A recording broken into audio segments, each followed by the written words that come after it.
everyone, and welcome back to Stir the Coco. If you're new here, bienvenidos. That is welcome in Spanish. I am your host, Posh Teacher. Our show is about anything and everything that makes your coco, your brain, feel fantabulous. Follow us on YouTube on Stir the Coco with myself, Posh Teacher, and here at BCTV. Before we begin, I would like to give an hola shout out to my high school students from last year. Keep going with your Espanol. Miss you. Today, we are calling our show What Your Brain Needs Now, Practical Wisdom from a Neurologist. We will be having a very special guest today, world-renowned neurologist from the University of Michigan, Dr.Sami Barmada today. But before we go to our interview, we need to warm up our coco with our Spanish lesson to create some neuroplasticity.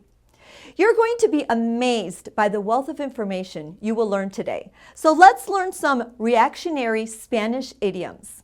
Vamos a empezar. Let's begin. Number one, número uno. It's amazing. Es una maravilla. Es una maravilla. One more time, and make sure you focus on the double L. Es una maravilla. Número dos, number two. When you hear something that blows your mind, we say, what? And in Spanish, we say, ¿qué? ¿Qué? One more time, and you're working on that E. ¿Qué? Número tres, number three. The phrase for you don't say. No me digas. No me digas. No me digas. Perfecto. Let's review, because remember, to master a language, repetition is the key. It's amazing. Es una maravilla. What? ¿Qué? You don't say. No me digas. All right, we are off to our interview with Dr. Sami Barmada. Love is a lesson that doesn't end. It knows no conditions, so you better buckle in. Love keeps you on your toes. It never stops, only grows. Love isn't easy, it's a commitment, especially when they're being their most resistant. Love is finding the right seat so you can take a breath. But remember, love isn't lax, it always double checks. Check that your kids are in the right seat at nhtsa.gov/the right seat. Hello, everyone, and welcome back to Stir the Coco.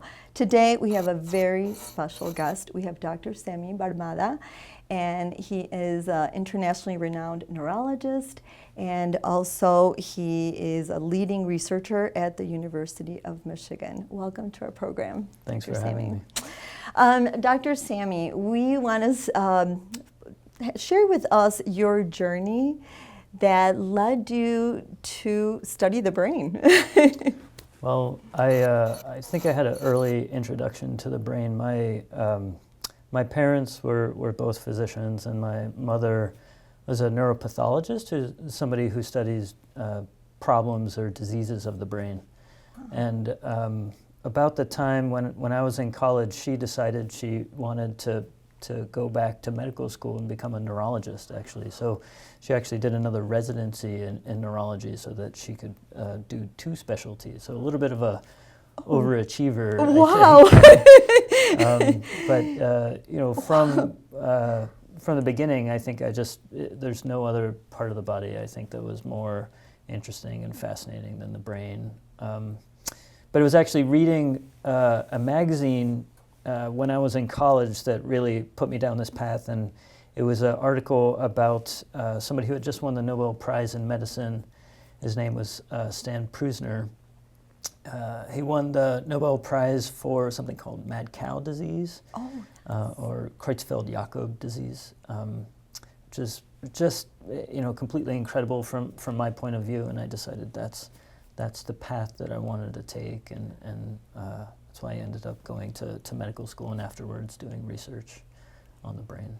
Well, it's a fascinating track, and so we can't wait to dig into a lot of your research that you've been doing. Well, first of all, what did your parents feed you? That's wonderful. Is there like a smart diet? Yeah, no, not specifically. Because they were both physicians and worked long hours. Dinner Well, in any case, our dinner conversation was very lively and interesting, probably different than most. Yes, fascinating. Yeah, so it was always just something that was on the top of my mind and I was thinking about, and yeah. Wow. Well, a lot No of deep... particular food, though. Okay, if you had the secret sauce, but... Well, let's talk about how do you define cognitive well-being? And is it something that just certain age groups should be focusing on or not? Yeah, that's a really good question. I think of well-being as being able to do the things that we want to do, not feeling constrained in any way.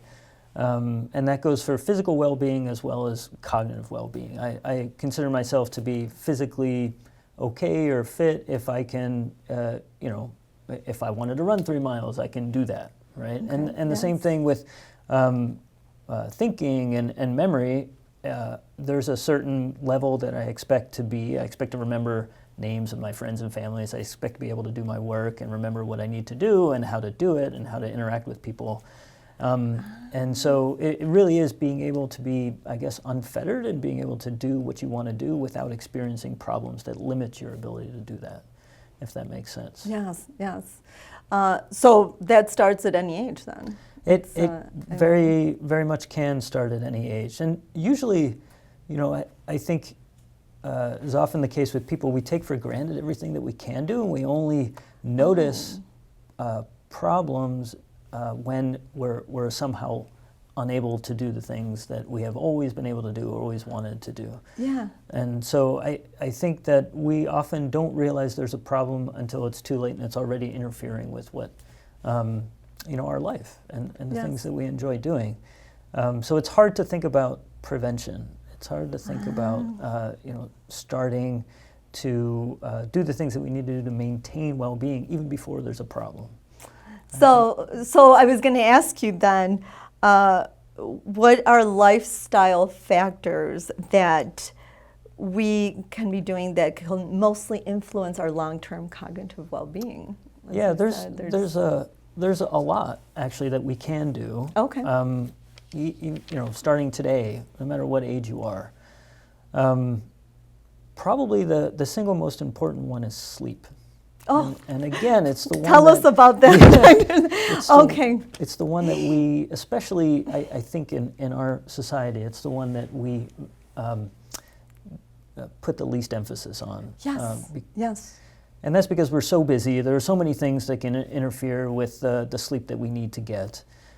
Yet it's absolutely critical. And how much is enough sleep? It's hard to say, but at least 7 hours of sleep. Okay. We know, because anything lower than 7 hours, you tend to have, just a higher risk of death from a lot of things, not just memory problems. But probably, between 7 to 8 hours is good for most people. Everybody's a little bit different. Some people require a bit more sleep. Some people may require less. Some people like to sleep late, and some people like to sleep early. But generally speaking, around that 7 to 8 hour mark is important. And there are a lot of things that happen when we sleep. We don't understand them all. Okay. And yet we know that if you don't get enough sleep, you're at a higher risk of developing these memory problems late in life. It's hard to, and people may find even the next day that it's hard to remember things, it's hard to pay attention, it's hard to concentrate. Anybody who's had children can probably recall what it's like not to have sleep for days on end, and even when they're teenagers. Right. And so that effect can be cumulative, meaning it sort of builds up over time if you're not getting enough sleep each day. So it's very important to just make sure that you get 7 to 8 hours of sleep. And I think physicians and doctors, I feel like a hypocrite sometimes because I don't get enough sleep even though I try. Yes. But it is very important and something that I'm also trying to do more. What is happening to the brain while we're sleeping? Why is that important? Yeah, there's a few things that we think happen when we sleep. One is this process of consolidation, or actually solidifying those memories that of the experiences that you have during the day, kind of sticking them back into long-term storage. We don't quite understand how a lot of that is done. There's another idea that during sleep, your brain is sort of cleaned out or cleansed. And so a lot of the byproducts of metabolism, waste products, are sort of eliminated at night when we sleep, and the brain is generally sort of calmed down. Okay. So both of those processes obviously would be very important. And so again, it sort of emphasizes just how important sleep is. I'm glad you said that, and I think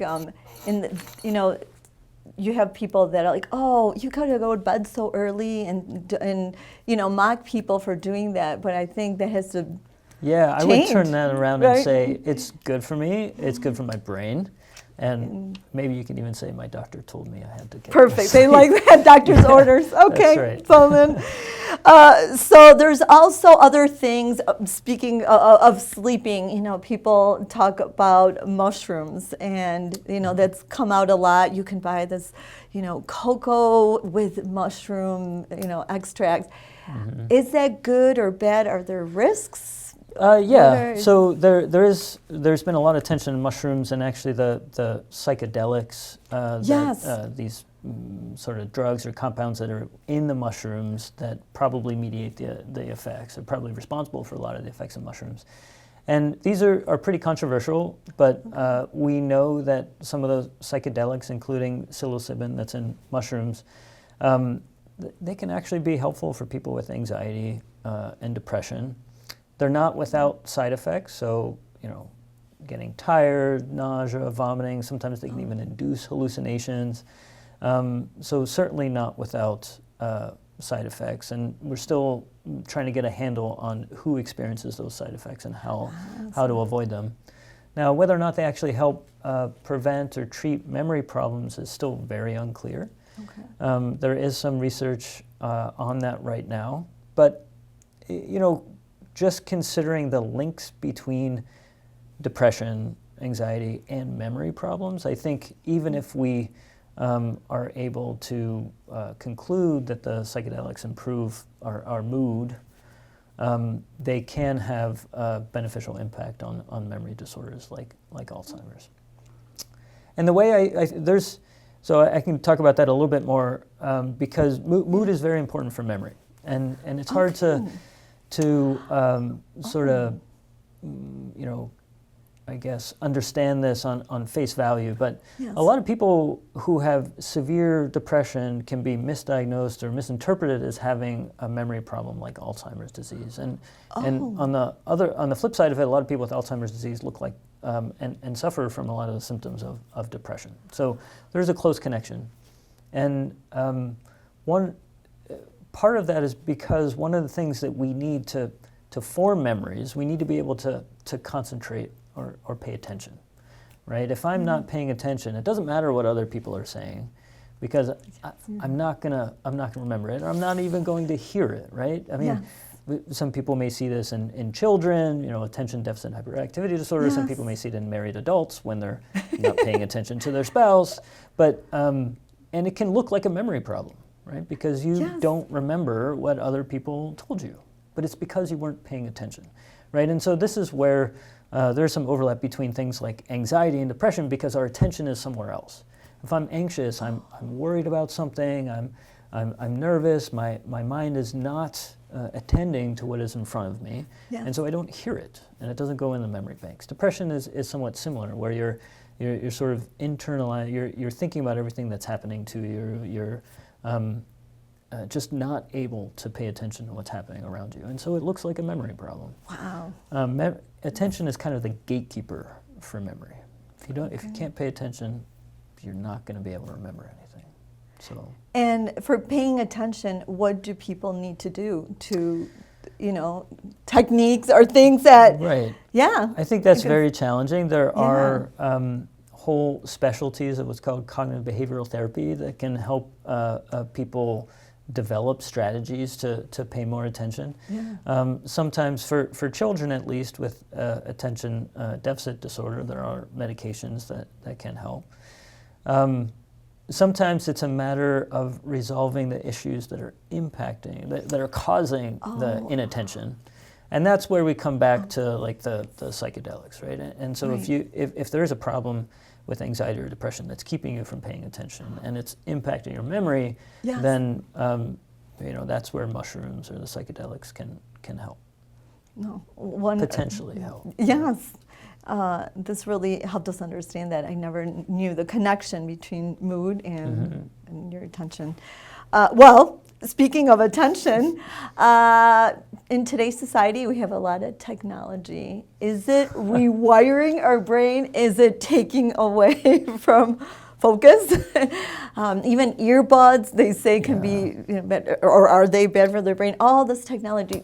Tell us, doctor, what's happening? Yeah, it's a very good question. I don't think we'll see the consequences of the changes in technology for many years to come. And it's also a little bit of a, it's hard to really identify because our technology is changing all the time. Absolutely, right? constantly, so, yes.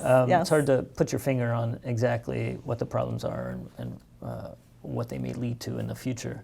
But what is clear is that people's attention is being divided again and again and again, subdivided. And so, we used to, I used to spend hours reading a book in a quiet area, and that never happens anymore, although I would like that. And so there are many more distractions. There's phone going off, there's text going off, there's email, and so we're constantly being distracted. So our attention spans just aren't quite the same, or they're not getting to as much, I guess you could say, exercise as they were in the past, right? And it's, but it's hard to say what consequences they will have because that's what we grow up with. Children these days consider that to be normal. Yes. As adults, we say that's really, that's incredibly bad for you. That wasn't the case when I grew up. Yeah. And what I did was the right way to do things. And so I think it's very hard to say. They develop a lot of strengths that adults don't have. Oh, tell us a positive. Because I don't necessarily believe that anybody can multitask well. I think it's more about what I call set shifting, meaning you can focus on something and devote all your attention to it, and yet be able to quickly shift and do something else and devote your attention to that. Whereas some, myself included, I have a very hard time doing that. If I'm, concentrating on something like writing, I don't like to be interrupted because it's hard to get into the groove, right? And this is where perhaps the younger generation is a little bit better at shifting between tasks without that.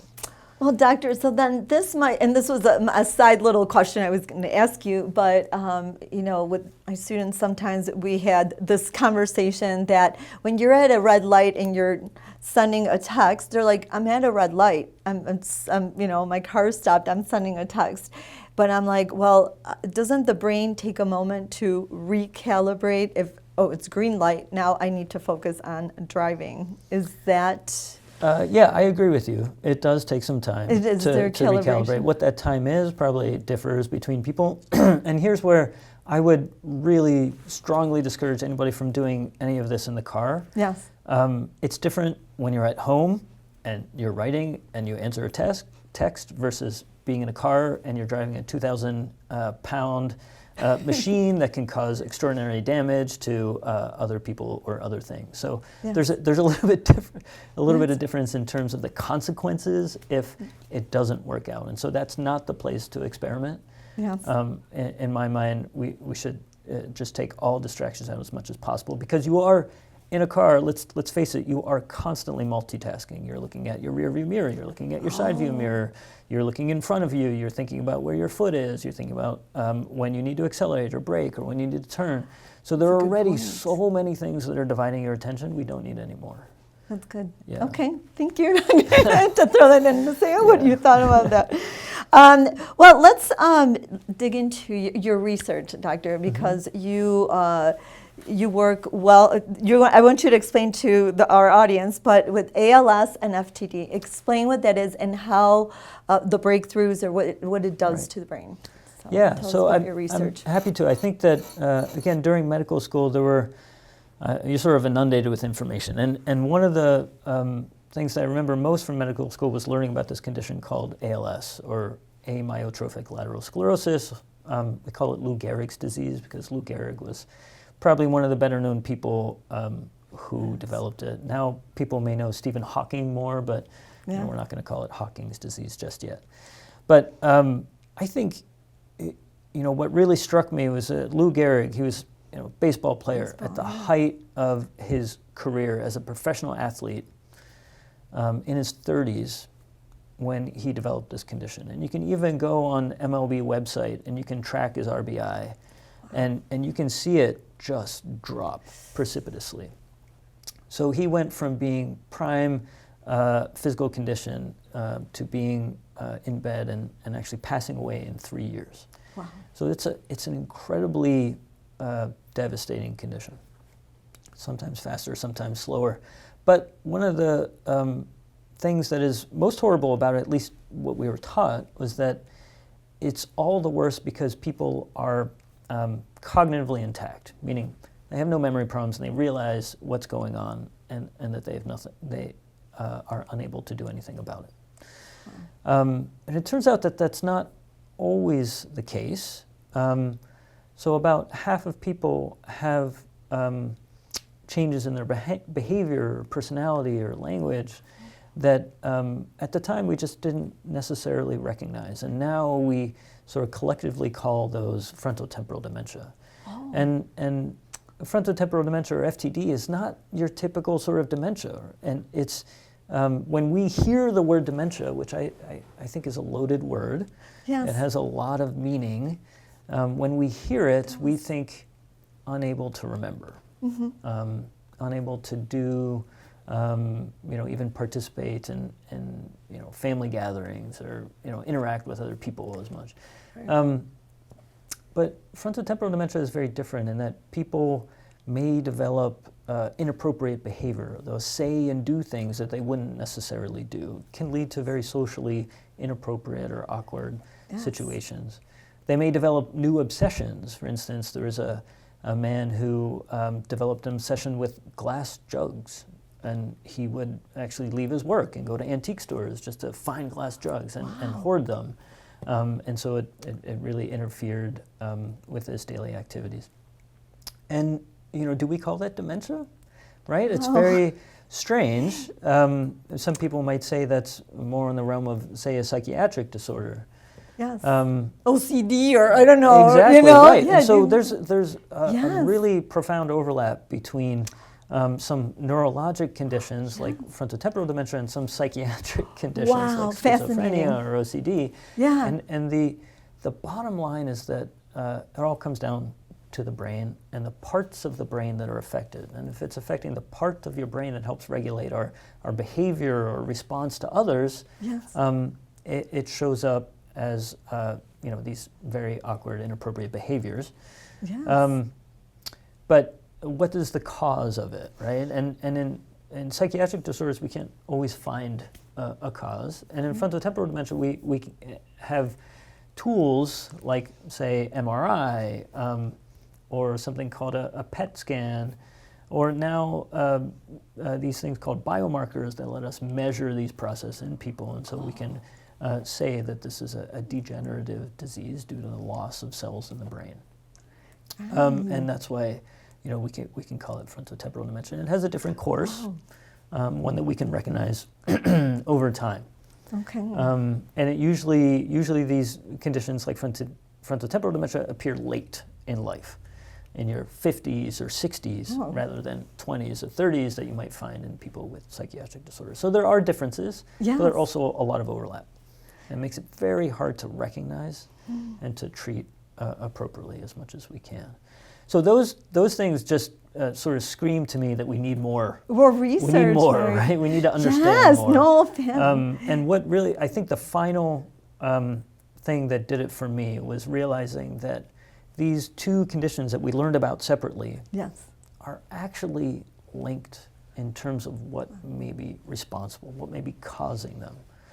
And that was research that came out in the early 2000s that really suggested that these are spectrum, these diseases are on a spectrum. So if you have this problem, which the problem is the buildup of a protein in the brain. Yes. But if that affects the part of your nervous system that controls our muscles and how we move, it shows up as ALS, and we call it ALS. If it instead controls the part of your brain that is important for language and our behavior and personality, Yes. we give it a different name because it shows up differently. Right. But it's the same problem underneath. Wow. And so that's where I really think if we can understand that, if we can develop something that will treat that underlying problem, Yes. we can potentially affect both conditions. And now even a disorder of memory that shows up in people who are much older, over the age of 85. So we're realizing that same protein can build up in a memory disorder called late. And so that as the research sort of comes along, we're realizing more and more, and it just means that this work can be even more impactful, can help even more people. So you're seeing it evolve. I mean, it's absolutely, yeah. So in the past what's the 20 little years, moment yeah. of like that you were excited? I mean, obviously, I think you've already mentioned them, but was there a moment when you're with your research that you were like, "Wow"? Well, I mean, there I'm are. all giddy today. I have to say that one of the reasons why I really enjoy what I do is that it's full of those moments. I want to, they're not. I don't want to say they happen every day. Yes.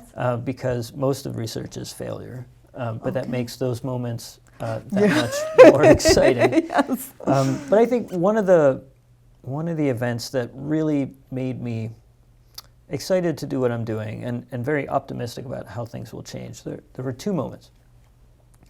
One was, I think in 2018, when this treatment came out for a condition called spinal muscular atrophy, or SMA. Okay. And spinal muscular atrophy shares a lot of problems, or a lot of similarities with ALS, in that people become weak, they lose the ability to use their muscles, and if it affects the muscles that control breathing, people eventually die. Wow. Except it can affect children, newborn, Wow. and so Oh, it can be goodness. particularly bad. In any case, in 2018, a treatment came out for people with SMA called nusinersen. And the names of all these drugs are actually horrible. I don't know. They're them. Yeah. From Latin, though, no? So it's good for our Coco. So nusinersen, Yes. and for the first time ever, children, babies with SMA are living. And not only that, and that they're developing, they're reaching their motor milestones, and they may be crawling and walking.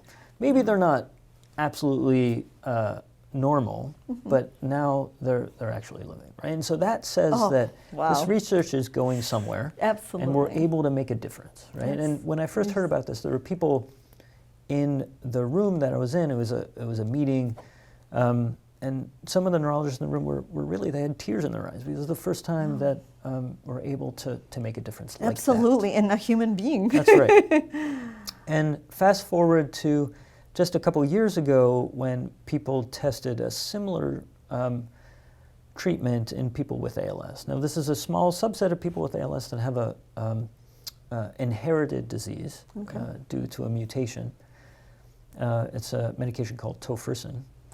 And for the first time ever that I know of, in people with ALS, the disease was slowed and even halted for a time. We don't know how long that time is, but enough to give their muscles a chance to recover strength. So again, like really, to me, that is just transformative. And, and it means that, yes, we're, a lot of times we're just in the lab, right? And we're really working on these tiny, tiny, tiny problems, but collectively, we can make a difference, and it is making a difference, and so that to me is very exciting. I feel like I applaud you, Dr. Sami. Not the research that I am doing specifically. No, but it's all a community, part of a right? whole. It's a Exactly. community. Yeah.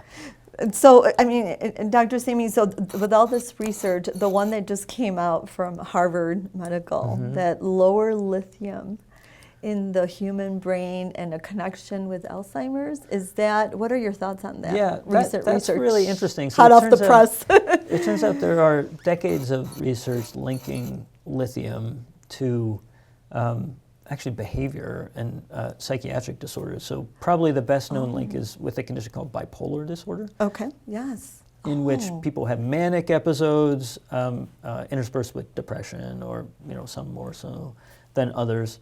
And lithium is one of the mainstays of treatment. It can be very effective. Oh my goodness. But it's hard to give the right amount of lithium, and it's very easy to give too much, and so it's hard to find that happy medium. But lithium is really one of the most effective treatments that we have for bipolar disorder, at least traditionally. And there have been some links between lithium and Alzheimer's disease and memory as well. Yeah. And this goes back to the early 2000s. They're really just small studies. It's been hard to replicate. Not everybody has seen the same things when they've tried to test it out. Yeah. But in this newer study from Harvard, they looked at all metals in the brains of people with what we call mild cognitive impairment, which is not dementia, but it's also not absolutely normal. It's that gray middle zone where people recognize there's a problem, but it's not yet, interfering with their life. Okay. And that's where they noticed lithium was really down. And they were able to show that if you can replace lithium, at least in the lab, in these models of Alzheimer's disease, if you were able to replace lithium using a different salt, so a different compound, not the same lithium that we take for bipolar disease, but a slightly different formulation that can make things better. And so that's where I think now we need to, these early studies are fantastic because they give people an idea, and now we need to test that idea. And here's where I think if we can show in the lab that these treatments are potentially beneficial, and we can be relatively confident that they're safe and they're not going to cause problems, that you can make an argument that they should be tested in people in a safe manner. Yeah. And that's where the Food and Drug Administration, the FDA, comes in. And there's regulations. And that's right. Yes, I mean, on the good plus manufacturing side, practices. We have a lot of experience with lithium. And actually, there's a lot of research in lithium and ALS, for example. Fascinating. And there's ongoing research in lithium and ALS. Now, whether or not the formulation matters is still something that needs to be taken into account. But well, those are exciting things to hear, and I think people need to know that research is of value, and what scientists are doing is they need to it's be put really in the forefront.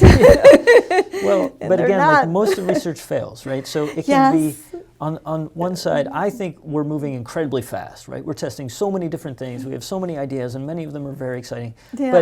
But on the side of a person who has Alzheimer's disease or ALS or FTD, or a family member that is watching their loved one suffer from these conditions, it's too slow. Right. Yes. Right? And it might not even be in their lifetime that they see. That's right. And so that's I think that's one of the hardest parts, is that we as scientists and research, we want things to move fast. Yes. And yet we have to do it in a way that we can actually be sure that what we're seeing is right. And there have been so many false leads in the past. Well, I mean, I want to share that, you are the director of the Brain Bank in Michigan, and speaking of research, tell us, we had the honor of visiting and with your manager, Matthew Perkins, and it is a fascinating place. We're going to be linking our experience on the show. In this building, there are over 2,500 human brains. As far as I can tell, the Brain Bank has been around since the 1980s. It was started by a few doctors here at the University of Michigan. It has evolved ever since then. This is what a brain looks like once we've sectioned it. If we do an autopsy and we find that the left hemisphere or the right hemisphere has more pathology, then we can change that up. In this case, this is a high likelihood AD. This area right here is actually the hippocampus. It's a little distorted because it's frozen, it's turned on its side, but you can still see that there's hippocampus there. This is where the ventricle has started to open up. So what that means is that this brain has probably got some atrophy, of course, because it's a high likelihood AD. You can't really tell age by the brain. Okay. Majority of our cases are going to be somewhere in the 70s to 90s range when it comes to AD. Obviously, one of the very important cases for us to get is the rarer early onset AD, which are very tragic. We've seen cases of early onset AD as young as 30 years old, and then even death. People who gain AD in their 70s, 80s, 90s, that's late onset. Anybody under 65 is considered early onset. Disease mechanism may be different, we don't know. This is also a fascinating area, is the cerebellum. This gray matter here is what we call the dentate nucleus, a series of gray matter structures that are visible. This is heavily involved in movement. So a lot of movement disorders have a dysfunction of the cerebellum. So if there's one message you could give to the world about the brain bank or about donating a brain, what would your message be? My message would be is if you're interested in donation, you can contact us, whether you think you're eligible or not, and we will figure out whether you're eligible. And we try to make exception for cases if we can. In our opinion, brain donation is one of the greatest gifts you can give research.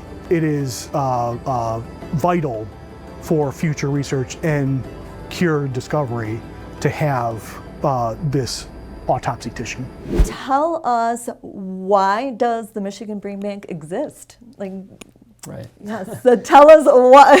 The name sounds really cool, and it's a really cool place. Well, it's good that you think that why way. does it exist? And then, well, you can tell us about the donation process, but tell us about it. Absolutely. So I think the actual reason for the brain bank and other repositories like it is that we don't understand these conditions. We don't understand enough about them. And sure, we can make animals that animal models, or we can look at cells in the lab, and they'll tell us a lot about what's happening in the disease, maybe, but it's not the real thing, right? The human. And again, we've been burned so many times in that we see something in the lab and we think we know how to treat it, and then we move to people and it doesn't work. Yes. Right? So the saying is we can cure disease. We're really good at curing disease in mice. Right? Yeah, you always hear mice are. That's right. They're celebrities. That's right. But we're just not as good in people, and so that's where the brain bank and other repositories come in. Okay. Is that we need to understand more, and we're incredibly thankful to the people who are willing to donate their brain. It is really the ultimate gift, and it is incredibly valuable. Not just for people at Michigan. We help provide access to that tissue to people across the country and even internationally. That's what, yes, I heard. As long as there's a review process and an application. What is that process? So when you have your license and you mark you'd like to donate your body to science, is that where it starts? Where someone says I want to donate my brain to the Michigan Brain Bank. So it's interesting. Does everyone The qualify? process of organ donation is somewhat different. Okay. Than the process of Thank brain you. donation, Sorry, right? No, Okay. not at all. I mean, when you get your license and you can check people off would that think, box, right? Because that's Yes. usually living organ donation, where they have to get somebody pretty quick to the hospital and get those organs out while they're still in good shape, so that they can be transplanted into somebody else. Okay. Brain donation is a little bit different because we're not transplanting brains. we are Frankenstein, right? putting them in storage so that people can use them for research. Wonderful. And so usually that comes as a decision between your physician and person and family members, or reaching directly out to the brain bank and saying, I'd like to donate my brain. And then Matthew or other people at the brain bank, including Katrina, will get in touch and provide as much information as possible. We're always happy, myself or other physicians at the brain bank are always happy to provide more information if needed. Okay. We have a pamphlet that tries to go through the entire process and everything that's involved. Okay. But operationally, the most important thing is once you agree to the brain donation, provide you with a phone number, and now with a wrist bracelet that if anything happens, you call the phone number on that bracelet, and then we take it from there and we organize everything, and we take care of transport, the process itself, and it does not interfere with any plans for people after they have passed away. To their That's right. We try to be as flexible as possible. And people can donate living financially to the brain bank, right, to help continue right. this research. So there's brain donation Brain- and then there's financial donation. and the yeah. financial. Yeah, and I think the reality, and this is where recently more so than other times, this has become increasingly important because we do get calls and we're asked to do brain donations for many people, and of course we want to be able to do that. Yes.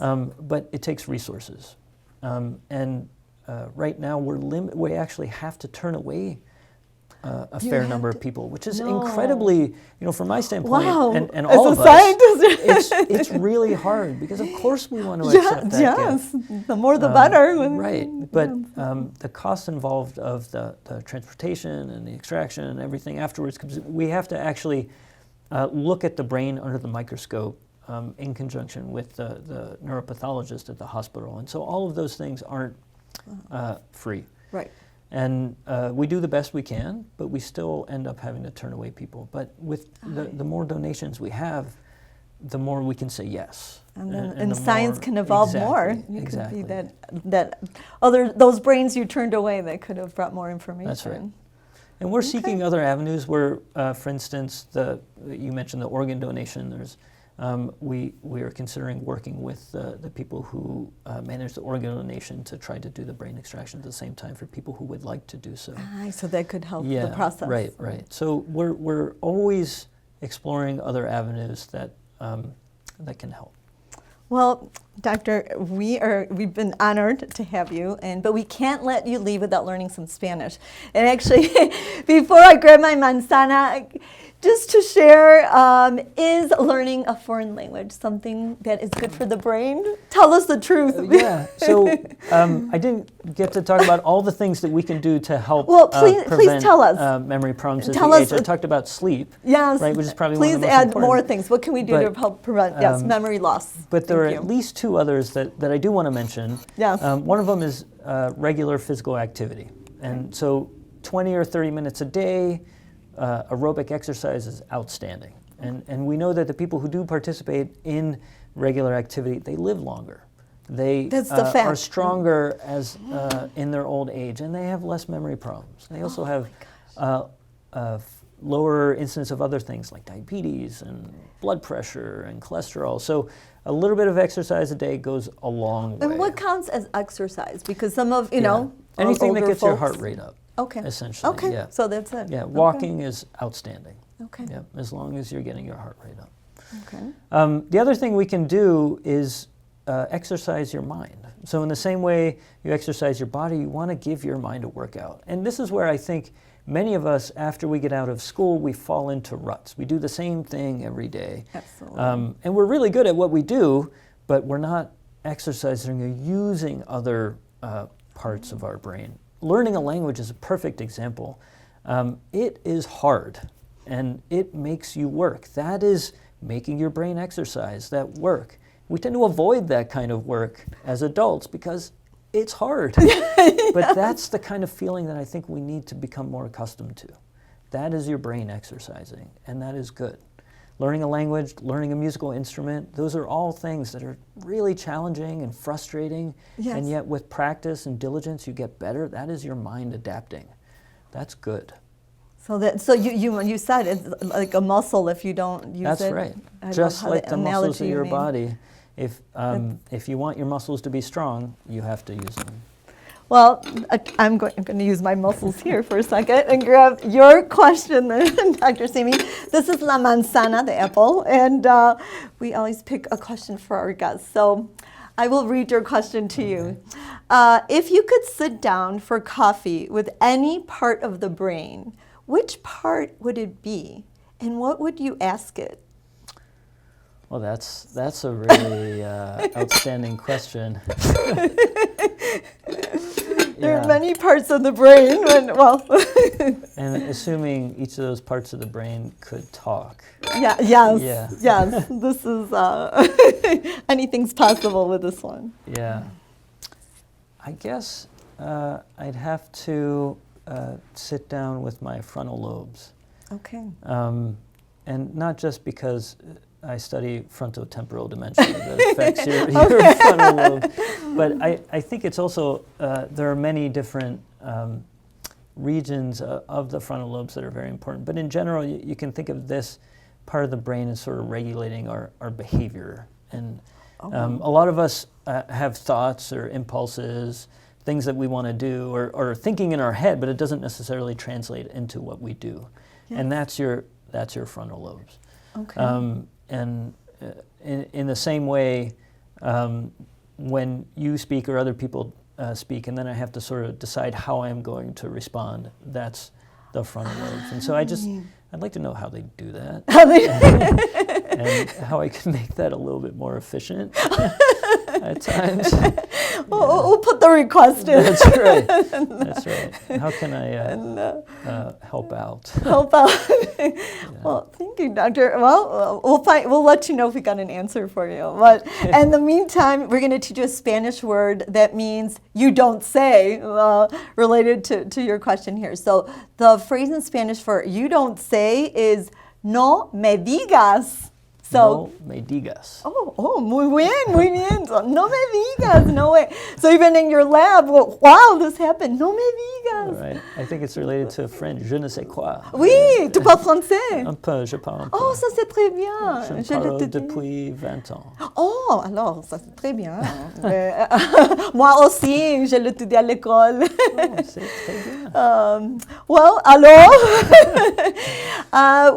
that wraps up our show. We really appreciate you being here, Dr. Sami. Wealth of information, and I can't wait for the world to see this because thank you. It was a lot of fun. Well, thank you so much, and well, adios. Adios. Aviento. Aviento. Au revoir.